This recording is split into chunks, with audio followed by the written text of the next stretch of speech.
You'd also have to be sick to rape and murder a 12-year-old girl. We agree on that. Yeah, well, you should do something about your little client then. All right. Like put him back in jail where he belongs. That's sick. Exonerated. What a farce. He brainwashed himself to believe that he was not there and did not commit the crime. What don't you understand about that? You don't get it. You're just there for the money to defend him. So you think you believe that Anthony thinks he didn't commit this crime? Yeah, he knows in his brain that he didn't commit the crime. Oh, God save me. I don't commit a crime. He killed a girl. But you agree that he believes he didn't? No, I know he committed it. I know he killed a girl. I watched him with my own eyes kill a girl and drag her out of the van dead. I heard the death rattle. I saw what they did to her, and he killed her and took her out. You don't understand what he brainwashed you too.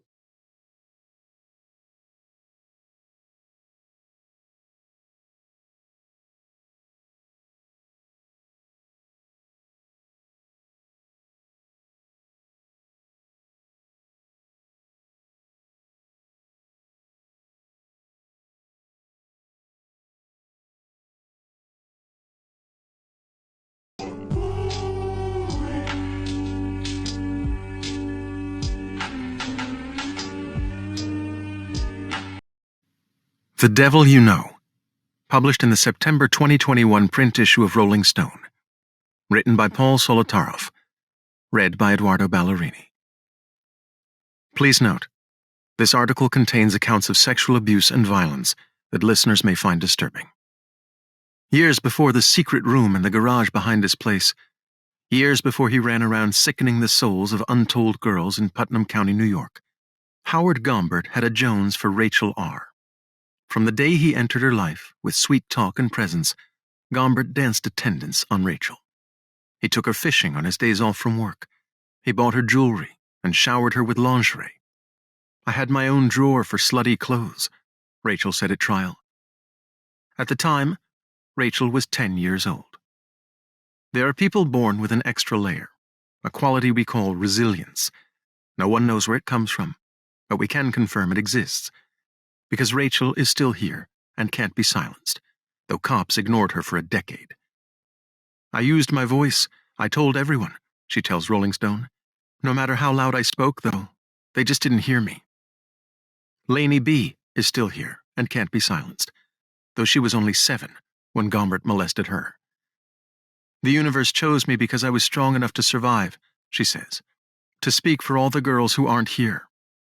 Tina Z. is still here and can't be silenced, though she was all of 12 when he first raped her, she said. They don't want our pity or compensation from the state. What they want is to be heard in full by men in power. This fall, in a courtroom in Carmel, New York, their stories will once again be aired to a jury, in one of the most pivotal trials in Putnam history. A man named Andrew KRIVAK will seek to win his freedom after 20-plus years in prison. In 1997, KRIVAK was tried for the rape and murder of a 12-year-old girl named Josette Wright.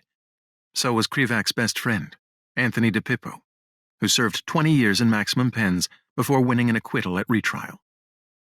In 1994, when Josette went missing, both men were all but children themselves.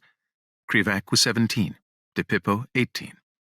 They'd soon join the list of casualties, because the evidence adduced since 1997 points away from either of those boys being involved in Josette's death and the abduction and presumed killing of a second child, Robin Murphy. Instead, substantial evidence points to Gombert as the man behind those crimes. But this is Putnam County, a white flight, Trump-allegiant non-place in New York State, 40 miles and 40 light years from the Bronx. The malfeasance is so thick here, you could crack a crown biting into it. And the way you tell crooked cops from common criminals is the size of their pension plan. So no, Howard Gombert won't be on trial this fall. Instead, Putnam's district attorney will fight to preserve the lies that protect the county. Gombert, reached in prison, denied the allegations and impugned the credibility of his accusers. Come September, then, we'll watch a grim reprisal of the 2016 trial that freed DIPIPPO. We will watch Gombert's accusers take the stand and suffer through another public shaming. We will watch the cops who arrested the boys tell their stories again, though those tales are so shop-worn and shot with holes that no jury in any county will believe them. And we will watch the prosecutor's last key witness tell her plainly false story again. Meanwhile, Gombert will follow from his cell while keeping one eye on the calendar. In 2000, he was charged with, and later convicted of, the attempted sexual assault of a 7-year-old girl. But that was in Connecticut, which knows nothing of these crimes and which will free him in 6 years on time served. And then Gombert will get out in his early 60s, still young enough to hunt if he so chooses. The rope, the sash cord, the 8-inch knife. He'd know where to get new ones. Every town in every county has its can't-quite kids, the ones who disappear before adulthood. Girls with mood disorders and don't-care parents, hyperactive boys who always face sideways, their feet and fingers drumming under the table. In affluent Westchester County, 10 miles from Carmel, there's a culture in place to catch those kids before they jump the cliff. Teachers and parents who pay attention, and clinicians who speak the gospel of pharmacology. But if you're a teenager in Putnam who's lost the plot, you find out awfully fast that you're on your own, and that what passes for intervention is the courthouse. That's especially so in Carmel, the county seat. But don't mistake it for the Carmel, California of Clint Eastwood. It's a scatter of dead trees and unkempt lawns, a town thrown anyhow against a hill that slides ineluctably toward a lake. They put the high school next to the Putnam County Sheriff's Department, letting those problem children know what's what. Almost every girl I knew there was molested by an adult, said a friend of Josette's who moved away. There was such a strong rape culture, and so much darkness for one little town. As we cruise Carmel in his big-wheeled Benz, DIPIPPO points or nods to his old hang spots. The sit-go after school, they'd let us drink a soda and smoke weed behind the station, he says. Behind the graveyard by Carvel, and the steps of the church on Route 52. He describes the pack of unsupervised kids he ran with in the early 90s, teens whose parents were entirely checked out, or who shrugged and let them party in the basement. There'd be 15, 20 kids drinking 40s and smoking weed and cranking up the Wu-Tang on a Tuesday. DIPIPPO, who's called Big Ant, he's 6'6" and 260, has put on a few pounds since the joint. His penthouse is plastered with replicas of WWE belts, and he can't even drive the show-off car he bought. His fear of cops and prison PTSD have kept him from renewing his license. But what are you supposed to do when you spend half your life in prison? Then someone hands you $15 million. New York State paid him $2.9 million for wrongful imprisonment. Putnam County paid the other $12 million. DIPIPPO was a teen when they locked him up, and in some ways his development stopped there. But don't be fooled by his $12,000 flat screen. He's as sharp as the lawyers who got him out of jail. And still, it took 3 trials to free himself. But those trials, and his lawsuit against Putnam County, yielded thousands of pages of transcripts and countless hours of testimony from the cops and his false accusers. His ordeal is the most richly documented case I've encountered in 30 years. I spent 5 months poring through those trial-tested records and talking to most of the principals in this piece. Much of what you'll read, though, derives from court papers, including every quote from a cop. They didn't respond to requests I sent through their lawyer to speak with me. Robert Tendy, the DA who will be re-prosecuting KRIVAK, declined to be interviewed. His response by email, "I have personally thoroughly reviewed this matter, and I am confident that our prosecution is ethical and warranted." DIPIPPO was a freshman when he started getting high. A couple of years later, the weed was switched out for wet, an especially noxious strain of PCP. On weekends, there'd be 100 kids wasted at a kegger up the hill at Barker's Field. Most everyone he knew, the girls as well as the boys, was tossed out of school by 17. Josette Wright was tracing that path as well, till someone raped and killed her at 12. The youngest of 3 girls in a chaotic house that was the hang spot for her sister's friends, she lived with one foot out the door, always looking for someone to take her in. She hated her whole family. Everything that happened in the family, she got the blame for. Rachel, the alleged 10-year-old Gombert victim, told police. Josette would camp out at the apartment Rachel shared with her mom and younger brother. It was the one place Josette felt seen and safe, so much so that she begged them to take her when they moved away. My mom loved her, and she was like my little sister, but I was pregnant and 16, she says. I said, I can't take you with me. You're too young. Gombert was born a trope of dime store pulp, the drifter who wandered in and left a gouge. But because he hadn't spoken to the press in decades, till our cursory conversation in August, such facts as I have of him, beside his current address, the Cheshire Correctional Institution in Connecticut, were assembled from victim statements and trial transcripts. Gombert was raised by an itinerant single mom who moved states 5 times in 12 years. At 13 or 15, accounts vary, he was sent to live with his father, who shared a house in Connecticut with his aging mother. Young Gombert pitched a tent in the woods near his house and slept there on and off for years. Tina Z., Gombert's earliest accuser to go on record, testified that he used that tent as his staging ground. It was where he took Tina, then 12 years old, while shaping up his alleged criminal M.O. He just was giving me things I didn't have, maybe cigarettes and alcohol, Tina said in a 2016 deposition. From there, they began a sexual relationship that was forceful 9 times out of the 10. By forceful, she meant he bound and raped a child who hadn't yet turned 13. Gombert shoved her panties in her mouth before or during those attacks, she testified. Gombert was jailed during his 3-year run with Tina, but not for assaulting her. Thereby hangs the second horror of his story. According to Gombert's accusers, the cops and judges who handled his crimes treated them with contempt. The Tinas and Rachels and Laneys were apparently disposable to the men who took their calls. There are too many examples to cite in one piece, so take the attack on Tammy A. as illustration. Tammy was exactly Gombert's type, a short, pretty blonde going through a rough patch with her parents. Gombert, then 30, came to parties at Tammy's house after hiring her to babysit his daughter. Being 17, she let it slip that she'd sneak out late at night to meet her boyfriend. Just after 4 a.m. on July 31, 1994, Tammy crept out of her house, per her statement to police later that morning. She was several blocks from home when a man stole up behind her. He had a rope of some sort and a knife. He wore a black mask that exposed his stubbled chin. It was cleft and square, just like Gombert's. With his knife at her throat, her attacker forced Tammy to her belly, binding her and cramming her panties into her mouth. When he was finished, he pressed the knife to her temple. "Remember," he told her, "this is waiting for you." Hours later, Tammy drove to the Kent Police Department. There she met with Detective Kevin Duchkoff, whose name is as fitting as it is unfortunate. Tammy told him everything she'd just suffered. Duchkoff sent her out for a rape kit. All that remained was to sweat the local shitheads, including, of course, Gombert. Had Duchkoff stuck a swab in Gombert's mouth, it's possible that Josette and Robin Murphy would be alive now. But he swabbed no one. Or if he did, he never bothered to enter it in the case file.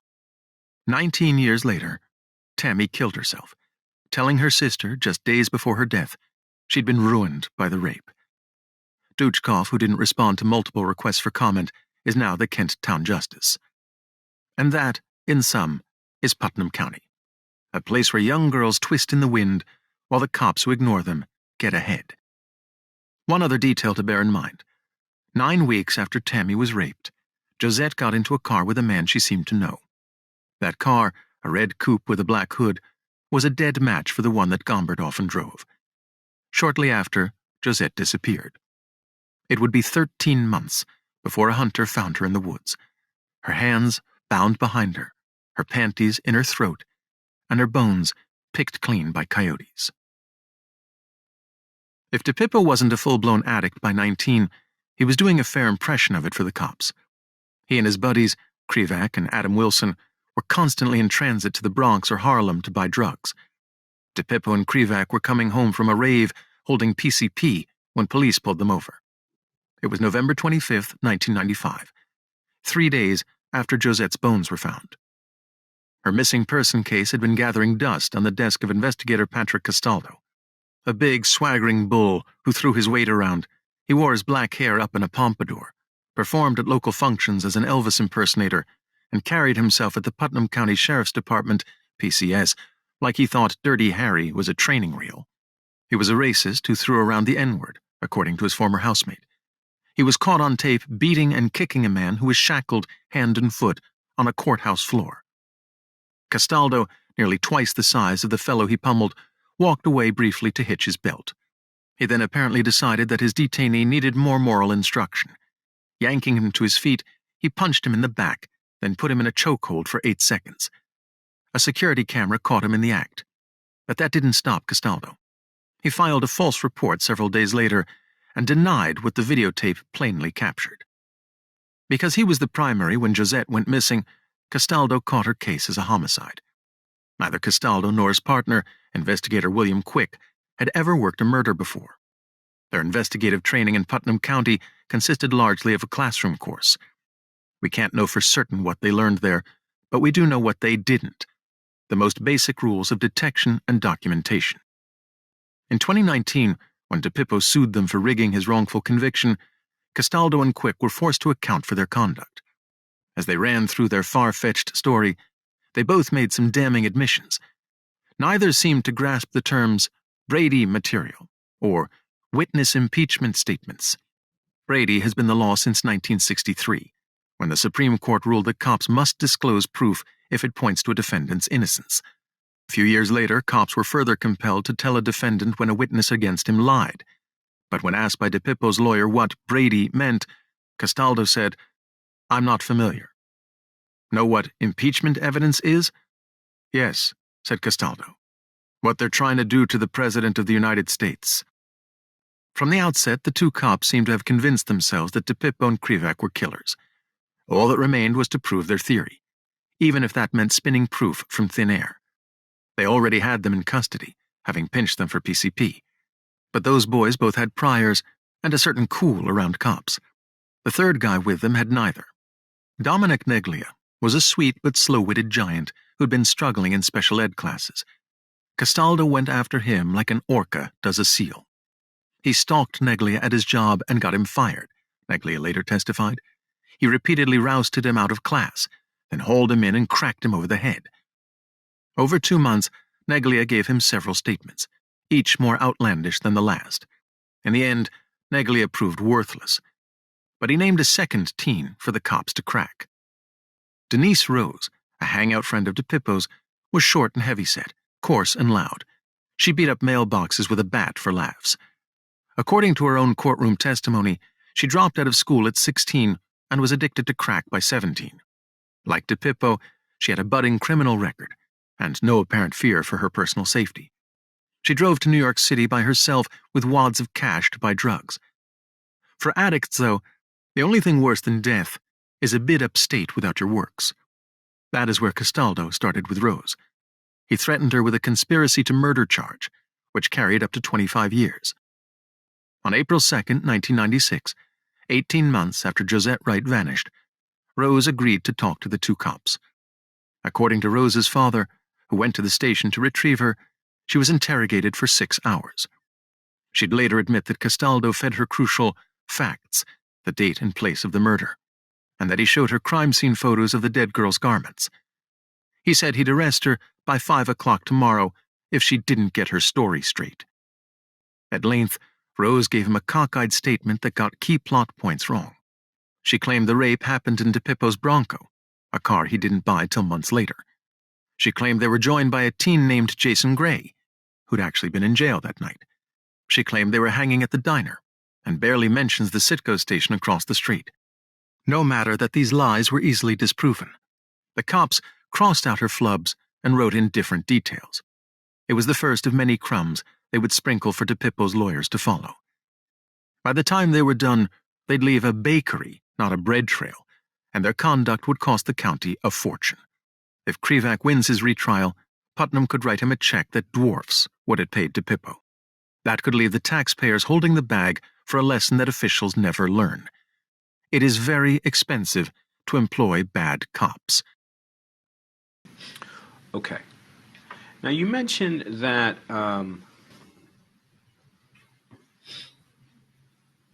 Anthony DIPIPPO was selling guns. He had a gun or two, the day they found Josette Wright in the woods, or pieces of her in the woods, he called me up and said, "Do you want to go to Washington Heights and get rid of these guns?" And I said, "No, it's Thanksgiving or whatever." He said, "No, I'm not going to do that." "Well, come with me, come with me." I said, "No, we got to get rid of these guns and get some blow." So I said, "No." And you said no. I'm not going with you to get rid of those guns. I said, "No, it's not, no." And you knew those were guns from the murder. Yeah. And you're like, I'm not going with you to get rid of those guns. Screw you. No, right? You get in trouble. It's your business. Yeah. That's when he got the charge of the cocaine, fourth substance, whatever the hell charge he got. Okay. I believe he got caught that night with KRIVAK. So right around the time when Miss Wright's remains were found, you had a conversation with Anthony on the phone where he said, I got to get rid of the guns from the murder, right? Well, he said, "I have guns to get rid of." And you knew they were from the murder, Yeah. right? Yes. And he wanted you to go with him, right? Yes. And you said, I'm not going with you, Right. right? Is that correct? Yeah. You said, do it yourself. I'm not helping you hide this crime, right? Yeah. And did he tell you where he was going to hide them? He said he was going to sell them for cocaine. He's going to sell the guns that they used in the murder for cocaine. Right. Okay. And do you know who he sold them to? No. Somewhere down on Broadway or Washington Heights area. What did Castaldo say when you told him about him selling the guns? Objection to the form. I'm sorry? He's going to sometimes make an objection for the record. Okay. But unless someone tells you not to answer, you can always answer the question. Okay. What did Castaldo say when you told him about Anthony trying to sell those guns? Objection. He didn't say anything. Did he think that was important information? Objection. You don't remember? You have to answer You're yes or allowed no. to answer. He wasn't happy about it. I bet he wasn't. When did you first tell Castaldo about the guns? Later on, during Sometime in 96 or 97? yeah. Yeah. What kind of a gun? Do you remember what kind of gun Anthony had during the murder? You may not know the name of it. Just describe the gun for me. A 9mm. You think it was a 9mm? Pretty sure. Was he carrying it in his waistband? Where did he pull it out of? I think his back. You're showing us now he's pulling it out of your back. So at some time during the rape, did he pull out the gun during the rape or the murder? I'm sorry, that was a bad question. At what point during your version of the attack on Miss Wright did Anthony DiPippo pull the 9mm gun from his waistband? After I said to him, "Leave her alone, she's just a baby," and then he stood up and said, "Shut the fuck up or you're next." And and it's on video, but you were just holding up your hand because he was holding a 9mm gun at that time. Or a gun, yes. Okay, and he was pointing at you. Yeah. And one of the reasons why you were so scared through all these years is because My life was threatened. your life was threatened with a gun. Right. He pointed a gun at you. Right. That was the first thing that's ever happened, right? Ever. You'll never forget that as long as you live. Nope. I'll never forget that she died either. But you'll never forget Anthony DiPippo in that van pointing a 9mm gun in your face, correct? Right. That's right. And I don't know why that wasn't submitted in court. It seems weird to me. You have any idea why it wasn't submitted in court? Nope. All right. Where was Andy KRIVAK's gun? Did he carry in his waistband too? I don't know. When did he buy his new Cadillac? I don't know when he bought it, but it's brand new. Okay. And CTS. did you ever talk to him about getting money for Nope. this? Did you ever talk to him about the case? Nope. How close does he live to you? 15 minutes. Okay. And when did you see the Cadillac? I seen it by my house in a plaza, and I seen him driving it into land Okay. with his new wife. So good for him. Okay. They're all going to get judged. Now, in addition to the 9mm handgun that Anthony had, did he have any other weapons? Do you have a knife or anything? Not that I saw.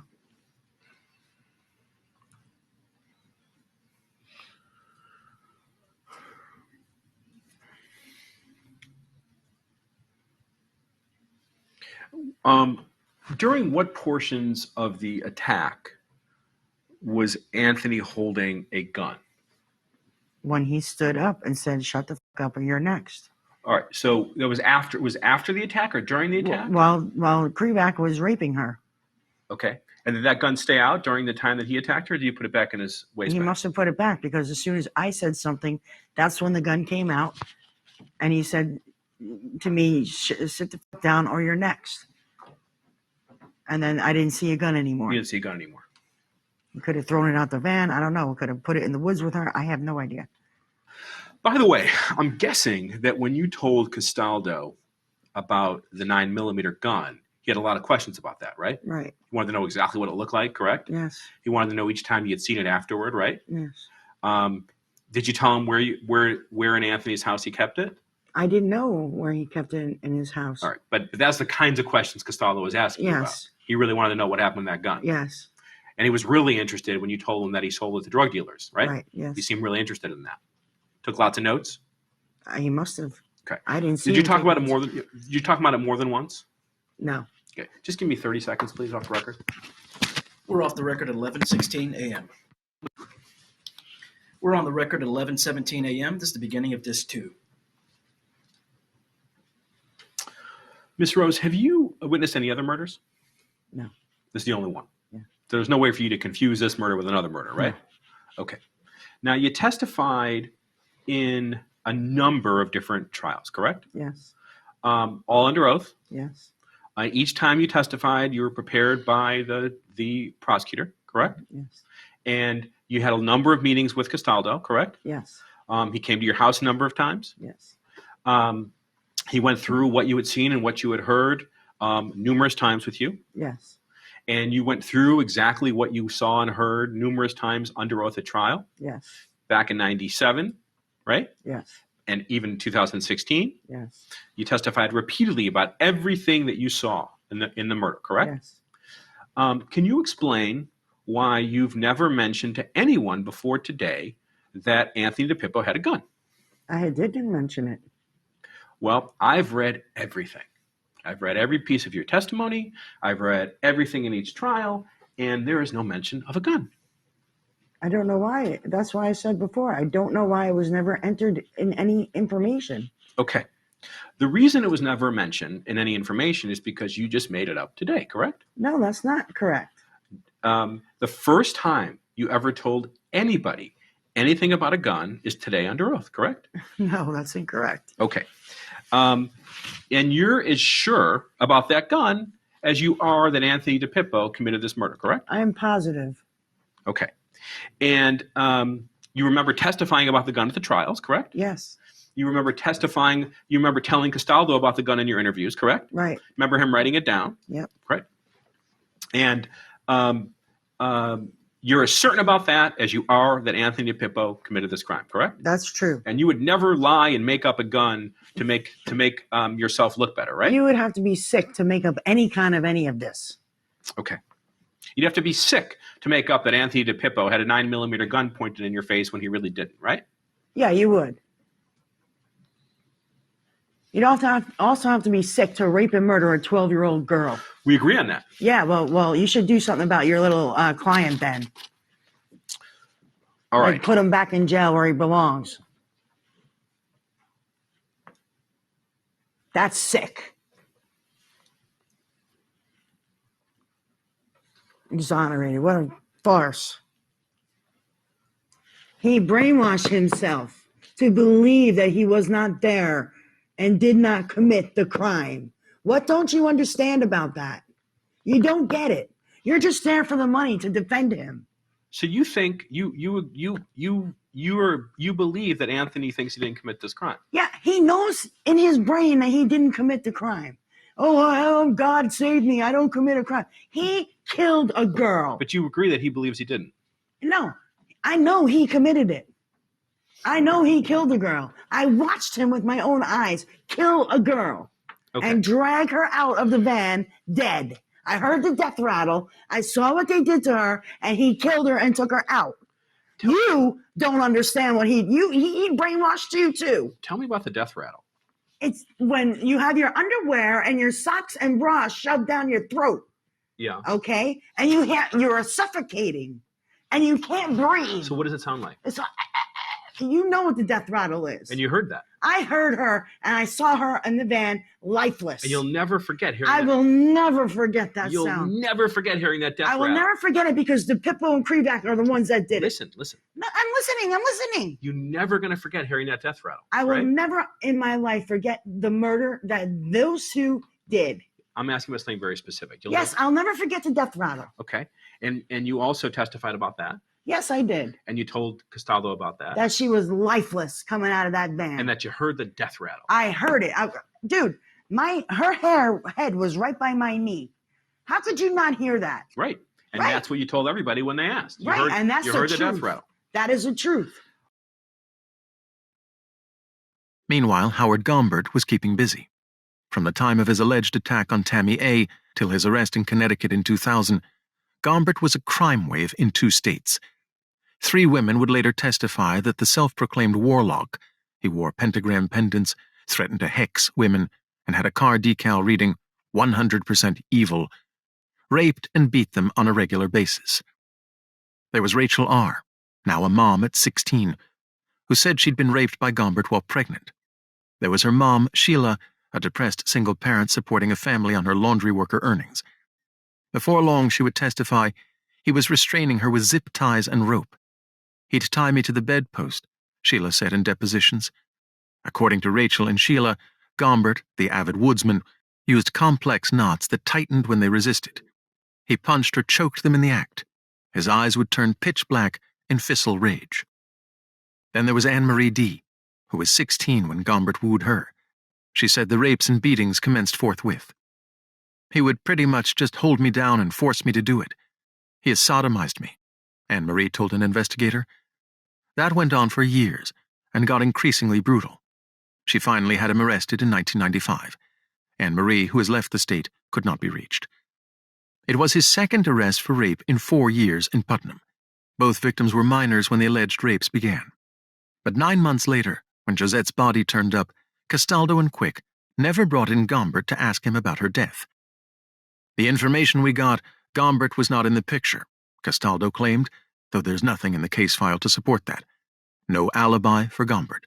No statements to suggest he was home when Josette vanished. No eyewitness accounts that place him out of town on the night in question. He's just a hole the size of a Mack truck in this case. The murder of Josette Wright was front-page news, a cause of alarm among county parents. A second girl, Robin Murphy, had vanished in the spring of 1995 and was presumed dead. The pressure on PCS was immense. At least 7 detectives were assigned to Josette's case. 2 of them, Anthony Nappy and Ronald Watkins, turned up lead after lead that pointed to Gombert. When they told Josette's mom that her child had been found dead that morning, the first words out of her mouth, per the 2 cops' notes, Howard Gombert killed her daughter. Watkins and another investigator also talked to Sheila R., who'd left town with Rachel to flee Gombert. She told them about the red and black coupe Gombert drove, which matched the description of the one Josette was seen getting into. Anne-Marie told cops that Gombert admitted to giving Josette a ride on or about the day she disappeared. Those leads, and a great deal more, were given to Castaldo by Nappy, Watkins, and others. They saw Gombert as a suspect in the case and thought Castaldo, the lead detective, would follow up. Instead, he ignored every fact that pointed to Gombert. Here's the master irony of DIPIPPO's story. Had he not been framed for murder, he'd most likely be dead by now. He was a kid on a hot-foot run to hell, angry and rootless and pulling madman stunts that got the cops' attention. He had brains and talent, but didn't know that yet. Only prison and the gift of purpose he got from being wrongly done freed up the time and space to evolve, to become the best version of himself. Now at 45, he has earned the nobility of someone who saved his own life.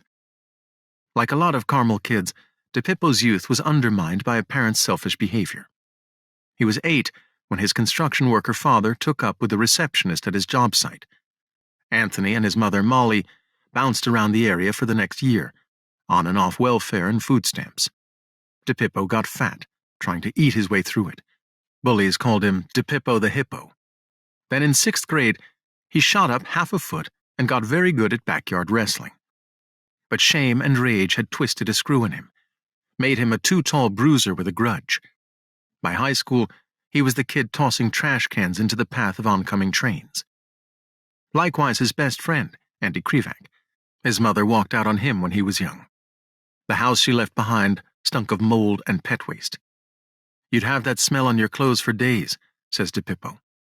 KRIVAK was shunted off to alternative schools for kids with behavior disorders. In bad cop lingo, the boys were soft targets, kids who'd cut no ice with jurors. They knew us, and they hated us, says DIPIPPO, who fled Putnam for good after acquittal. To them, we polluted everything but the lake. The boys were arrested on July 1st, 1996, and charged with the rape and murder of Josette Wright. The story the prosecution landed on was this. On the evening of October 3rd, 1994, DIPIPPO and KRIVAK rang Rose's doorbell and persuaded her to hang with them.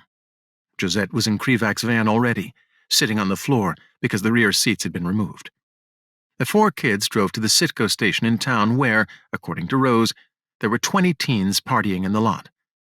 Over the next 2 hours, they drank beer and got high in full view of passing cops and drivers. Then at 9:30 p.m., Rose asked to go home. She got back in the van with Josette and the boys. They were joined by two guys who needed a lift. Instead of taking her home, though, KRIVAK parked on Fields Lane, a dirt road cut through with no houses or street lamps. KRIVAK passed around a .40 and a dusted blunt, then suddenly leapt at Josette. He yanked her jeans and underwear over her shoes and stuffed the blue panties in her mouth. Seizing a rope that appeared from nowhere, he tied her hands and raped her while Josette fought back. After KRIVAK finished, DIPIPPO took his place. In total, the double rape took several minutes, and Josette wasn't breathing when it ended. Again, each of these facts was furnished by Rose, after Castaldo and Quick pressured her for weeks. Her story, which Rose has sworn to 5 times at 4 different trials and a deposition, was absurd on its face. KRIVAK's van was an ashtray on wheels, an old Econoline with busted dome lights and burn holes. It hadn't been washed, let alone detailed, in ages when the cops pulled it apart. They combed every inch for fibers or fluids, but could find no trace of Josette's blood, hair, or skin cells in the seats or carpet. There were other flaws in this part of Rose's story. The van had 4 seats, not 2, when cops seized it, and it had been off the road with 4 flat tires through the fall and winter of 1994. A mechanic corroborated those details at trial. But it's the next part of the narrative that really jumps the rails. Rose has claimed that she stayed in the van while the boys dragged the corpse to its resting place. She further claimed that there was a full moon at the night of October 3rd, 1994. That was how the boys were able to navigate woods that are treacherous and foreboding in daylight. When I walked those woods, they were impassable. There are thorns and nettles every step of the way, a creek that suddenly opens under your feet, and old stone barriers built to divert the flow of water to the road. Somehow, says Rose, the boys hiked hundreds of yards through that before laying Josette down. They covered her corpse with leaves and twigs, then made their way back to the van in 10 to 15 minutes, she said during the 2016 trial. It's hard to imagine a woodsman who could replicate that feat, particularly one high on PCP. Then there's the final nail in Rose's story. There was no moon, none, on the night of October 3rd, one expert would testify in court. It rose and fell in a 20-minute span just before dawn the next morning. DIPIPPO and KRIVAK were either blessed with bat vision, or the whole thing never happened. But when asked about the striking errors in her story, Rose, through her lawyer, declined to comment. Rose's statement would have sufficed to charge the 2 boys, but Castaldo and Quick were just warming up. They dragged in other friends of DIPIPPO and KRIVAK and coerced them into giving false statements. First, they picked up Adam Wilson. Per Wilson, Castaldo and Quick fed him 3 statements, then told him to pick one and sign it.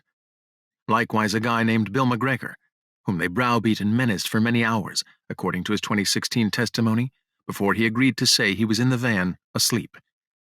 They flipped DIPIPPO's ex, an addict named Lisa Murphy, whom they confronted in her jail cell in a neighboring county. According to Murphy, she drove to the Citgo station with her new flame, Michael Sepp. There, she claims, she bumped into Rose and got high with her. This was an easy lie to disprove. Murphy was living with DiPippo that fall as his full-time girlfriend, and they were staying at his family's camper in Danbury, Connecticut, on the night in question. Neighbors at the trailer park confirmed that fact. But their statement never got to DiPippo's lawyer. A separate piece could be written about the evidence the cops ignored. But for the purposes of this story, one fact will do. Weeks after Josette's body was found, Castaldo and Quick talked to a guy named Charlie Clarkson, the counter clerk at the Citgo station the night Josette went missing. Castaldo and Quick showed him Josette's picture and asked if she'd been with the group of kids gathered outside the store. Clarkson said he'd never seen her before, and that no group of kids that size had gathered there. According to Clarkson, Quick took notes of that conversation, but those notes were never passed to the boys' lawyers. DiPippo only learned of them 7 years later, when an investigator he hired tracked Clarkson to Pennsylvania and took his affidavit. But false and missing statements weren't enough for those two cops. They had to do something with a pair of witnesses who saw Josette alive after her supposed death day. Both her 6th-grade teacher and a summer school friend bumped into her at local malls. They were sure about the dates. It was Columbus Day weekend. They told this to Castaldo within days of her disappearance and signed sworn statements in 1994. A year or so later, he had to track them down and convince them to change their stories. Castaldo tricked the summer school friend with a stub from an eyeglass store. Dated September 30th, 1994. She'd gone there to get fitted for contact lenses, so that was when she'd seen Josette, Castaldo told her. He skipped over her second visit on October 7th, the day she actually saw Josette, 4 days after her supposed death day. He pulled a similar stunt with a 6th-grade teacher. He and Quick pressed her again and again. Her statement didn't sync up with their timeline. Finally, she agreed to say that she'd encountered Josette during the Jewish holiday in September. Both women testified at the boys' trials in 1997 that they hadn't seen Josette after October 3rd. But 20 years later, they each came forward to stand by their original statements. They weren't the only witnesses to recant. Bill McGregor, Dominic Neglia, and Adam Wilson took the stand at DiPippo's retrial in 2016.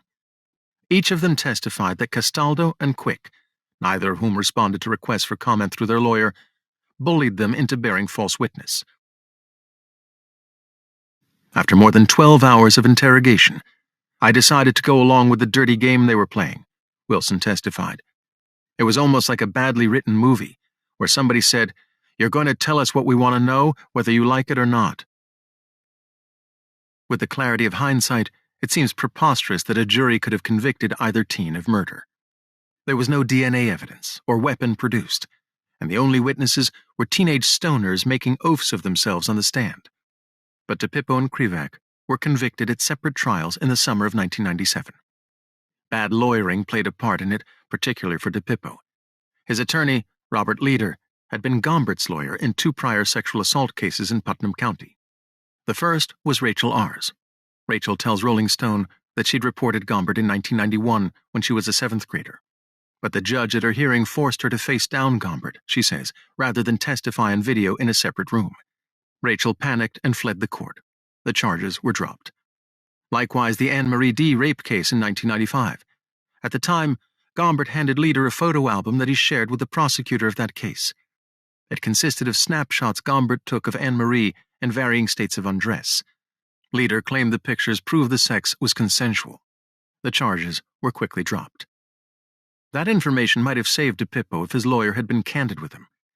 But coming clean to his client would have disqualified Leader for a fatal conflict of interest. The DiPippos had paid him a fortune already. So he kept their money and never raised the conflict to the judge. And he conveniently ignored all of the evidence that pointed to Gombert. Appeals court condemned Leader's conduct and granted DiPippo a new trial, 15 years after his conviction. It seems almost redundant to report Leader's status. He is a judge in Paterson, New York. Leader to Rolling Stone, "I've given it a lot of thought, and I've decided not to comment on the case." When DiPippo went to prison, he was a boy amongst men, chum for the murderers at Shawangunk. He had, beside his size and combat skills, an ample war chest to back him. His mother had come into a sizable sum of money and spent the large bulk of it on his post-conviction lawyers and his walk-around cash in jail. Very few convicts have the funds for outside counsel, let alone run a tab that came to $3 million by the time DIPIPPO was freed. Fewer than 3,000 convicts have won exoneration over the past 3 decades, and money's the largest, but not last, of the snares. They must also have the stomach to fail and fail for decades, lose every legal motion, waste every outreach to media, before someone sees the justice of their claim. For 20 years, DIPIPPO lost every way you can. He acted as his own lawyer in the early going, teaching himself the trade as he went along. I learned from the few guys fighting their cases, you had to fucking live at the law library, he says. From his prison cell, he resolved to nail his betrayers, beginning with the lawyer who sold him out. First, I got hold of my case file, says DIPIPPO. There he found evidence that pointed to Leader's ex-client, GOMBERT. DIPIPPO tasked his team to build a file on GOMBERT, talking to anyone who'd mentioned his name to Putnam County detectives in the 1990s. Soon his investigator tracked down Rachel R. and slowly drew her out about her past. By and by, the details emerged: the rope, the gag, the rapes and threats, and the secret room in the garage behind her house. For the sworn testimony of Rachel and her mother, who'd watched from their rear window, girls were locked into that room by GOMBERT and wouldn't be let out until the next morning. They would vary in ages, 16, 18, around that period, said Sheila in a 2016 deposition. For years, she'd been silenced by shame and guilt. At DIPIPPO's retrial, though, she'd found her voice, a dying woman testifying from a wheelchair. Meanwhile, there'd been breaks in the Robin Murphy case. On April 9, 1995, Murphy had vanished from a strip mall lot. She was another Carmel teen trying to find her lane, having dropped out of school the year before. She had a job at the ShopRite, where she befriended Anne-Marie D., a part-time clerk. 100 yards away was the laundromat where GOMBERT worked. Murphy had befriended him, too. At the time, GOMBERT was estranged from Anne-Marie, who had him charged with rape just 2 months prior. She'd fled to Connecticut and was hiding in women's shelters, but he tracked her through her other job at Sears. Per Anne-Marie, he'd dyed his hair black and left flower bouquets on her car. Then in early April, he abducted her, putting a knife to her throat, she told cops. When she screamed bloody murder, he ran away. Several nights later, Murphy went missing, and GOMBERT wound up in an ICU, having overdosed on booze and sleeping pills. He was recovering in a Danbury hospital when Carmel police grilled him about Murphy. They had caught the case, not PCS, because she vanished within Carmel town limits. He admitted being the last person to speak to her, then lawyered up and refused to cooperate. But Murphy was never found, and the case stalled out, though for no lack of pressure from Murphy's family. It became a grim ritual in the local press. Every couple of years, her mom would denounce the cops and report her frantic efforts to learn the truth. She hired psychics, and dive crews were dispatched to the local quarry. Those dives had become a ritual themselves, an annual excavation of love and rage, and a sorrow that never seems to touch bottom. In the interim, GOMBERT slipped away, moving across state lines to Connecticut. There he met a nurse named Paula Q., who was living on disability. A couple of months later, she would eventually testify. The usual horrors began. But women were only a delivery device, a pass-through to their preteen daughters. Paula was childless, but her best friend Martha wasn't. Lainey B., Martha's 7-year-old, would sometimes stay with Paula, whom she thought of as an aunt. One day, GOMBERT bought Lainey a bikini and took her to a pond for a swim, Lainey would later testify. He molested the child in a clearing above the water and photographed her naked on the grass. Holding up the Polaroids, he burned them in front of her, Lainey said. Then he flaunted his viciousness, walking her down the hill to take a dip. Time was, GOMBERT did his dirt in secret, taking pains to cull girls from the pack. But by now he'd grown brazen and careless. A year later, Lainey reported him. The cops were quickly summoned. They didn't have far to look for GOMBERT. He'd already gone to prison for brutally raping Paula. That attack in 2000 was the act of a man who was too far gone to care. For his crimes against Paula and Lainey, GOMBERT got 30 years. It was a gift in gold wrapping for a devil. But his conviction in 2002 was the break DIPIPPO needed. It yanked back the veil on GOMBERT's past. When they busted him in Connecticut, the cops searched GOMBERT's houses. From Paula's place, they found the trunk full of panties he'd stashed there as trophies. DNA tests proved that one of the pairs belonged to Robin Murphy. They also seized his hunting knife and his treasury of homemade porn, snapshots he'd taken of every girl he ever did, including Rachel and Anne-Marie, Paula told me. A Carmel official confirmed that, telling me he had 9 boxes of photos seized from Gombert. Gombert, being Gombert, sued the New Milford cops. They'd overstepped their warrant by searching his car. The case went to trial, and a jury awarded him damages. But once again, his gain was DIPIPPO's windfall. The transcript of that trial led DIPIPPO to Paula and Laney, who poured out their hearts to his investigators. Now he had 4 women swearing affidavits that Gombert raped and gagged them, and that his distinct criminal signature rarely varied. DIPIPPO was barely literate when he got to Shawangunk in 1997. But for a young man bent on freeing himself, jail was a place to learn to think as well as read, to interrogate the county that sent him down. By the time he finished his report to the Attorney General, a forensic history that took him years and is a painstaking portrait of Gombert, he could write like a novelist, not a novice. He could also take a stab at the imponderable. Why the cops in Putnam gave Gombert a free pass. The short answer is they didn't care about those girls. They were troubled chicks who deserved whatever they got, says DIPIPPO.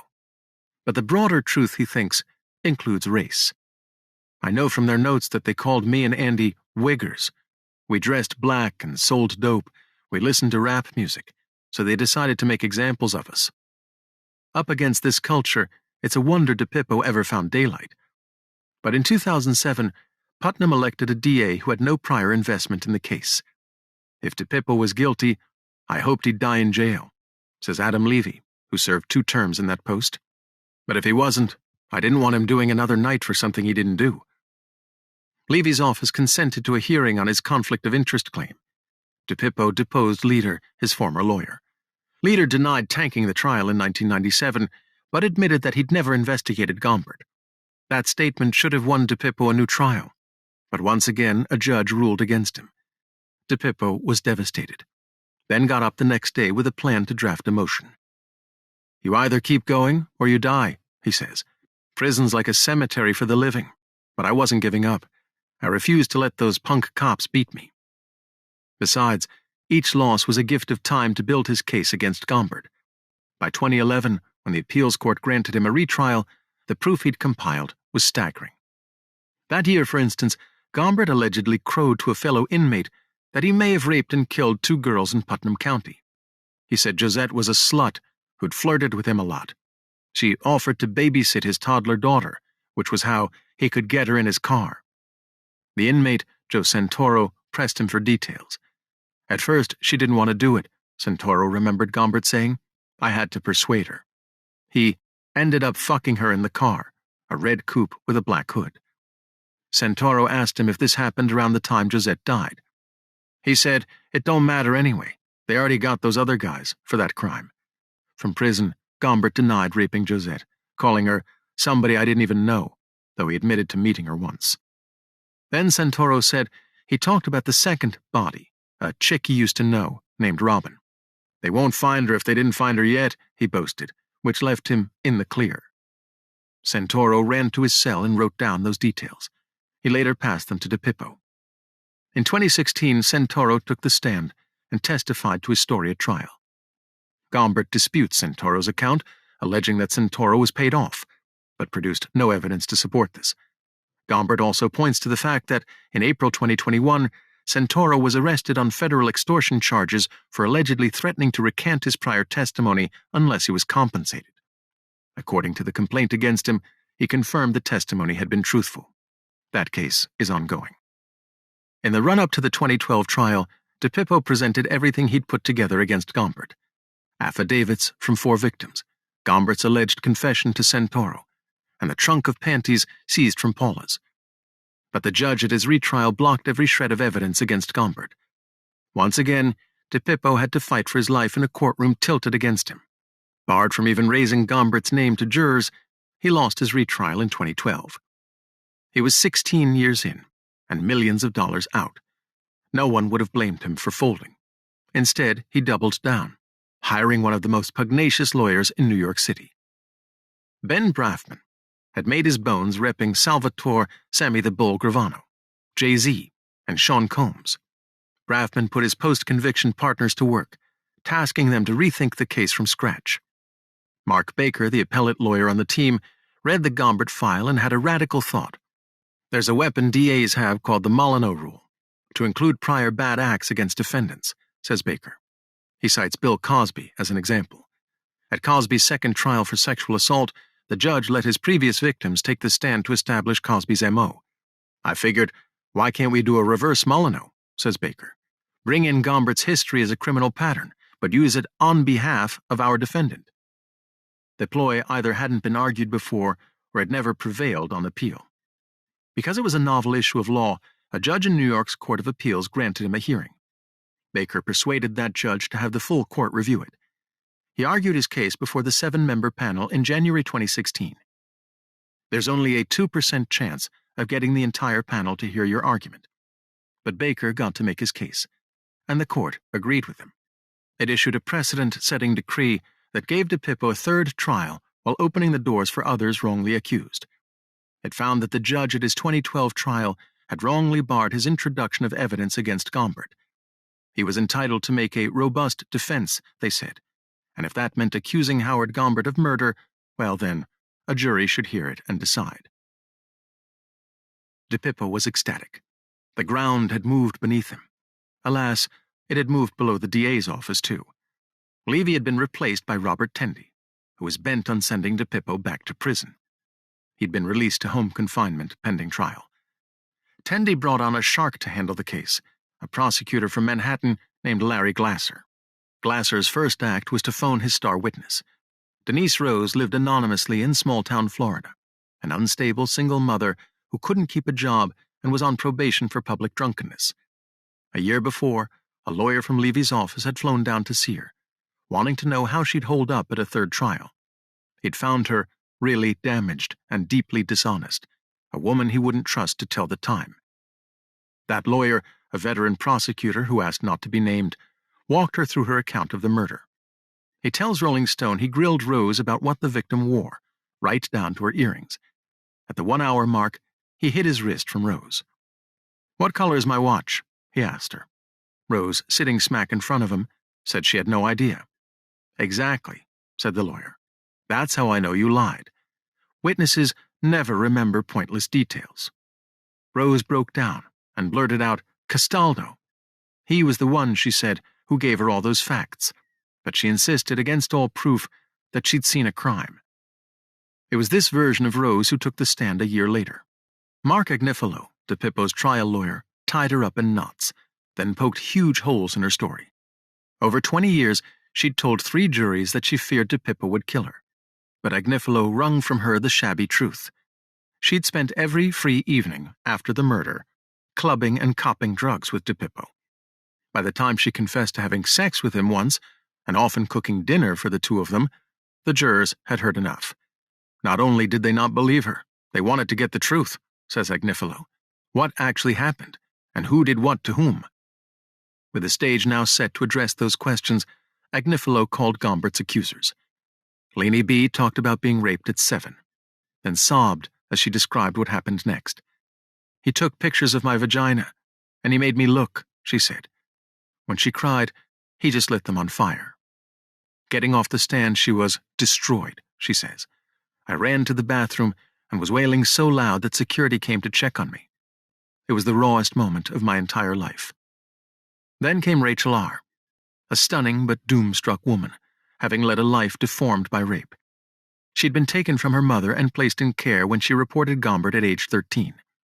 A bright, beautiful girl, she'd left school in 9th grade to birth and care for her daughter. That was about the time she fled Carmel. But she testified, Gombert always managed to hunt her down. The last time he did so, she was sound asleep. He woke me with his hand over my mouth. He snatched her baby from her crib and threatened to take her if Rachel didn't submit. He said I was just worth a couple $1,000, so he wouldn't care if he killed me, she said, weeping. But the kid was worth more to him, at least $25,000. Rachel did as instructed. She also described an earlier beating in which he punctured her kidney. "Did you report that to the cops?" Agnifilo asked. Yes, she said she did, but nothing was done. By now Agnifilo had swung the jury to his side, but the coup de grace witness was Dom Neglia, the disabled former friend of DIPIPPO's. Neglia, like every teen hounded by those cops, had been shattered by the lies they had him tell. He'd been in and out of jail for most of his adulthood. As he talked about the ways Castaldo tortured him, and about the pain he bore for framing his best friend, Neglia looked over at the jury. The women on that panel turned to DIPIPPO. Several of them were weeping. "There was so much sadness, even I fogged up," DIPIPPO says. "That's when it hit me. I'm going home, and nothing they can say now is going to stop that." 2 weeks later, the judge was handed a slip of paper. He read it to himself, then stared at Josette's family. "There'll be no outbursts in my court," he warned. The foreman read the verdict. The room erupted. Screams of rage from Josette's mom and sisters. When reached for comment, her mom called his acquittal a miscarriage of justice. Shrieks of joy on DIPIPPO's side. He found himself swept up in a wave of hugs, deaf to everything but his pounding heart. "I don't remember nothing till I got outside. Then suddenly it hit me. Color." For 20 years, he'd lived in a wash of gray. He couldn't stand the brightness as his family drove him home, the intensity of life pouring in. "When you're drowning, all you see is the water," he says. "Then someone throws a rope and drags you in the boat, but still all you see is that water." His chest heaves a little as he sends himself back there. It takes a man ages to trust that he is free after half a life in prison, years before he grants himself a wider circumference than his own four walls. Even now, DIPIPPO worries when he steps outdoors, scanning the distance for a cop. It's no way to live, but he knows he can't stay home. There's a purpose in this somewhere, and on better days he grasps it. A life of staunch service to men like him. For now, though, there's a story he must see to the end. It begins with freeing his best friend, KRIVAK, whose pathway home is blocked by Bob Tendy, the Putnam County DA. From the start, Andrew KRIVAK's road was harder than DIPIPPO's. The cops dredged a confession from him. They detained him for hours, denied him a phone call, and lied that DIPIPPO snitched on him, according to his lawyers. KRIVAK asked to take a polygraph test. The cops told him that if he passed it, he could go home. KRIVAK was handed off to their supervisor, Dan Stevens. Stevens, an operator from a politically potent family, had built a tidy sideline over the years. He leased himself out as a polygraph examiner to police forces in downstate New York. Walking into a room with his ancient lie detector machine, he'd strap detainees to it for many hours. Then he'd conduct a forensic Q&A that was a confession-extracting ploy dressed up as science. Much of what is known about Stevens's methods surfaced in a landmark lawsuit in 2014. Jeffrey Deskovic was a teen suspected of raping and killing his classmate, though DNA traces on the girl's remains clearly ruled him out for the crime. But Stevens pried a false confession from him in an abusive and outrageous procedure, as an expert would later describe it. He used a technique called the Arthur examination procedure, which had long been debunked by the profession. He strapped Deskovic to the machine, without food, for at least 5 hours, told him he'd failed when in fact he'd passed the test, then promptly lost the results. Deskovic served nearly 16 years behind bars before the Innocence Project brought forth his appeal. Retesting the DNA, they matched it to a murderer who promptly confessed. Deskovic sued the county, targeting Stevens as lead defendant. Jurors were so appalled by Stevens's misconduct, fabricating evidence, and coercing a false confession that they awarded Deskovic the highest personal damages in the history of such cases, $41.6 million. So it apparently went with KRIVAK.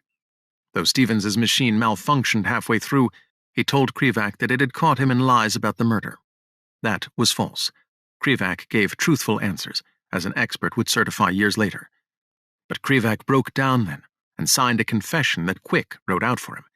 Stevens did not respond to a request for comment through his lawyer. Putnam officials flinched when DIPIPPO sued the county for $30 million. After haggling with him for years, they settled his case before his lawyers could depose Stevens. All of which raises a burning question. What is left for DA Tendy to try, given the state of the facts against KRIVAK? Despite overwhelming evidence that Gombert alone committed this horrific act, the Putnam DA insists on retrying him, says Karen Neuwirth, KRIVAK's current co-counsel. That decision victimizes not only Andy, but all the other victims of Gombert's who've never received justice. 5 of the witnesses at his first trial recanted, and 3 of them testified in court that cops bullied them into signing false statements. There is KRIVAK's confession, though the cops who allegedly coerced it have already cost the county tens of millions. There is Castaldo, who was off the force by 2015 after being caught on camera beating a shackled defendant. He was arrested and charged with 3 counts for that stunt. The most serious was a felony for filing a false instrument. He lied about the assault in his report. In a sweetheart deal, though, he pleaded to a violation, which carried no jail time or cut in pension. And then there is Rose, the last accuser, as wounded as any victim in Gombert's wake. When the lawyer from Levy's office went to Florida to see her, he stopped by her parents' place first. They told him they'd seen a huge change in their daughter after her second sit-down with Castaldo in 1996. She'd been very badly shaken by that encounter. Her parents were so distressed they spirited her out of state, but they said Rose insisted on going back. "They'll bring me back and arrest me," she said. 3 weeks later, Castaldo squeezed from her the statement that enabled him to arrest the boys. There were dozens of such statements taken by Putnam cops. Rose's was the only one not sworn. Was that the one concession she wrung from Castaldo? DIPIPPO and his team still wonder. She'd lie if it didn't cost her perjury charges? Should the state ever name a special master to exhume the possible crimes of Gombert's enablers, Rose's name will surely make the punch list. Or not. Alone among the victims and survivors of this horror, Rose has the power to end it here. With 2 words, "I lied," she can speak for the women who dread the day Gombert gets out. 20 years later, I still wake up screaming if I forgot my sleep medication, says Lainey B. They know what he is, they say. They know he hasn't changed. And they know, with the terror of having lived this before, that no cop will believe them if he comes.